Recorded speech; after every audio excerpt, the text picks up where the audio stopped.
महर्षि दयानंद सरस्वती ऋषि संस्कृति के प्रतिनिधि ऋषि हैं। मैं समझती हूँ संभवतः उसी आर्ष प्रज्ञा के प्रकाश में उन्होंने जो अनेक क्षेत्रों में क्रांति की, वो क्रांति ऐसी थी जो मूल तक पहुँच करके उसने समस्त व्यक्तिगत स्तर पर, पारिवारिक स्तर पर, सामाजिक स्तर पर और राष्ट्रीय स्तर पर एक ऐसी नई दिशा दी जिसके संदर्भ में हम अपने समस्त कार्य क्षेत्रों को देख सकते हैं। अध्यात्म के क्षेत्र में महर्षि देव दयानंद ने एक ऐसी क्रांति की है कि जहाँ पर अध्यात्म एक विसंगतिकरण का कारण बन रहा था, वहाँ पर एक ईश्वर की पूजा, निराकार ईश्वर की पूजा, ईश्वर जी इन तीनों के त्रैकवाद की स्थापना करके सत्य स्वरूप को समझ करके हमारे सामने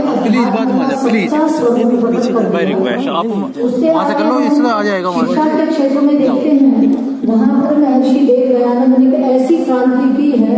कि जहाँ पर शिक्षा की परिभाषा को हमारे जीवन के साथ जोड़ दिया है। केवल वो शब्दों के साथ नहीं है, हमारे जीवन के साथ जोड़ करके ऐसी दिशा दी। उस महान शिक्षाविद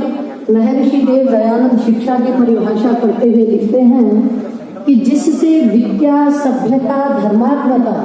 जितेंद्रियता आदि गुणों की वृद्धि हुए उसे शिक्षा कहते हैं। यहाँ पर शिक्षा एक ऐसी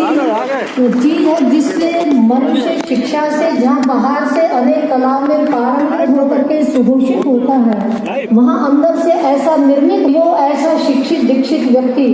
ऐसा स्नातक बन जाता है, विद्या स्नातक बन जाता है, व्रत स्नातक बन जाता है, विद्या व्रत स्नातक बन जाता है कि जिसको देखने के लिए स्नातक बनने समावर्तन के पश्चात देवता भी उसको धरा पर देखने के लिए आते हैं। ऐसा शिक्षा का ऊंचा आदर्श महर्षि देव दयानंद ने प्रतिपादित किया, राजनीति को राजधर्म के रूप में प्रतिपादित किया। इस प्रकार अनेक क्षेत्रों में उन्होंने जो क्रांति की, उस क्रांति को आधार बना करके यदि हम चलेंगे, हम सभी आर्य बंधुगण, तो निश्चित रूप से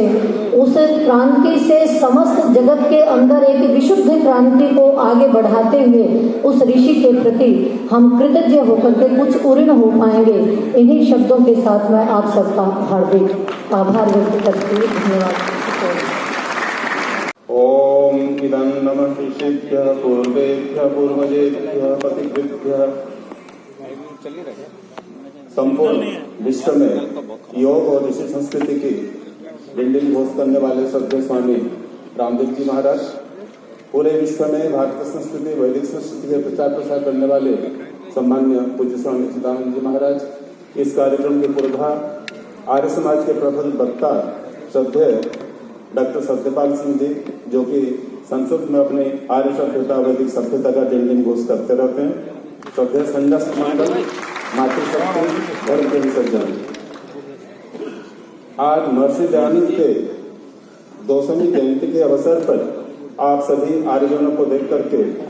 अत्यंत प्रसन्नता की बात हो रही है। महर्षि स्वामी दयानंद ने समग्र विश्व के कल्याण के लिए, परोपकार के लिए आर्य समाज की स्थापना की और विश्व के कल्याण के लिए एक सूत्र दिया था, हमें वेदोक्ति और लौटो, क्योंकि जब तक हमारा ज्ञान परिष्कृत नहीं होगा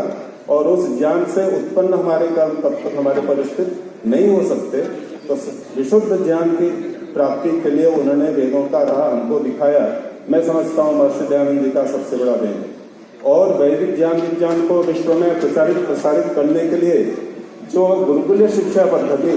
हमारे प्राचीन काल में संपूर्ण भारत में, विश्व में विद्यमान थी, उस गुरुकुलीय शिक्षा प्रणाली को प्रसारित करने के लिए उनके जो परम अनुयायी अमरतात्मा स्वामी श्रद्धानंद जी के द्वारा संस्थापित गुरुकुल कांगड़ी विश्वविद्यालय आज पूरे भारत वर्ष में अपनी जो गुरुकुल शिक्षा पद्धति, वैदिक शिक्षा पद्धति, उसका प्रचार प्रसार कर रहा है। उस संस्थान की ओर से मुझे यहाँ बोलते हुए अत्यंत गर्व का अनुभव हो रहा है और आप सबका मैं गुरुकुल कांगड़ी विश्वविद्यालय की ओर से बहुत बहुत हार्दिक स्वागत, अभिनंदन करता हूँ। मित्रों, यदि किसी देश को नष्ट करना है तो वहाँ पर मिसाइल और बम छोड़ने की आवश्यकता नहीं होती है। उस देश की संस्कृति, उस देश की सभ्यता, उस देश की भाषा को हम नष्ट कर दें तो वह देश अपने आप नष्ट हो जाता है। विदेशी आक्रांताओं ने, चाहे वो अंग्रेज रहे हों, चाहे अन्य यवन रहे हों, उन्होंने यहाँ की संस्कृति को, यहाँ की सभ्यता को, यहाँ की भाषा को नष्ट करने का प्रयास किया।